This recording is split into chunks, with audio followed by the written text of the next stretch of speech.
avait ainsi de nombre de familles de robes et de finances. C'était l'honneur, la manière de se comporter et la modestie d'un rang qui insensiblement faisaient coïncider la noblesse des charges et des offices, ces savonnettes à vilains, avec la qualité des cœurs et des talents. Il eut un sourire amer. Il y fallait beaucoup de volonté et d'honnêteté. Avait-il lui-même toujours observé ces règles qu'il eût aimé voir révérées par son neveu? Nul n'était parfait, et à l'âge auquel il était parvenu, et dans son état, rien ne servait de se leurrer. Quelques sombres épisodes déparaient une vie en apparence lisse aux yeux du monde. Longtemps, il avait tenté de les oublier ou de les justifier de bonnes raisons, en vain. Un craquement le fit sursauter. Encore ces parquets qui travaillaient sans cesse, comme aussi les boiseries. Pourtant, cela semblait bien proche. Toujours cette mauvaise oreille. L'hôtel de Bougard sentait encore le neuf, comme son maître parvenu.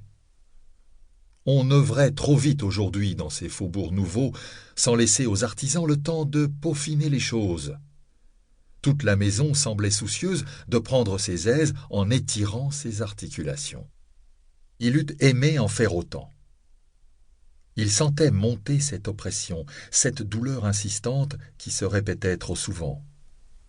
Allons, il ferait mieux de cesser de réfléchir.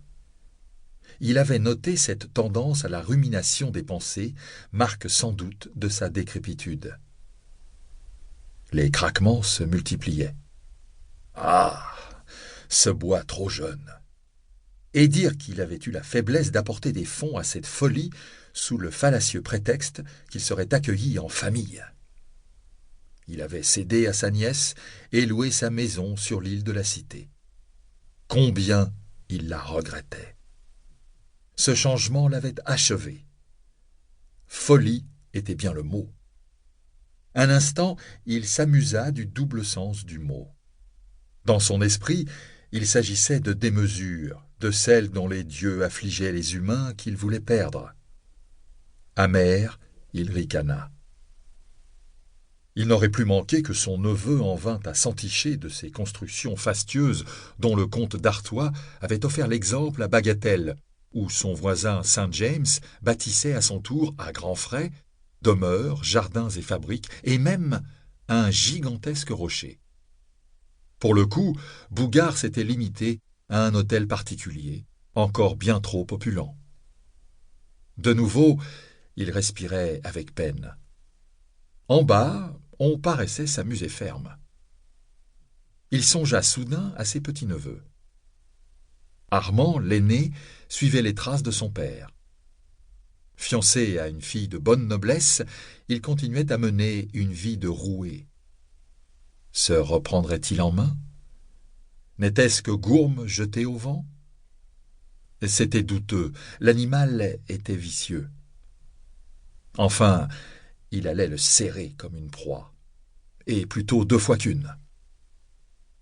Charles, le cadet, à peine sorti de la prime enfance, tenait de sa mère et surprenait déjà par son sérieux. On était en droit de faire fond sur ses qualités. Son cœur saignait en pensant à cet enfant charmant, adoré en secret par sa mère, mais souffre-douleur du reste de la famille, et cela pour des raisons qu'il n'avait jamais réussi à démêler. Bien sûr, une hanche déformée qui le faisait boiter lui était portée à tort, mais enfin, était-ce une raison? Son père demeurait indifférent, mais ne lui passait rien. Son frère le méprisait ouvertement. En butte à la vindicte quotidienne de sa grand-mère, souvent il se réfugiait chez lui, son parrain, où personne ne se serait hasardé à le quérir. De longues heures, il lisait, assis sur un carreau contre le grand fauteuil du vieillard, le fixant parfois de ses grands yeux noirs empreints de mélancolie. Il soupira. Il ne verrait pas l'avenir. Il allait mourir, et bientôt. Il le savait, en dépit des paroles rassurantes de M. de Géviglan, son médecin. To keep listening to this audiobook, I've left you a link in the description so you can do it, at no cost thanks to Audible's 30-day free trial.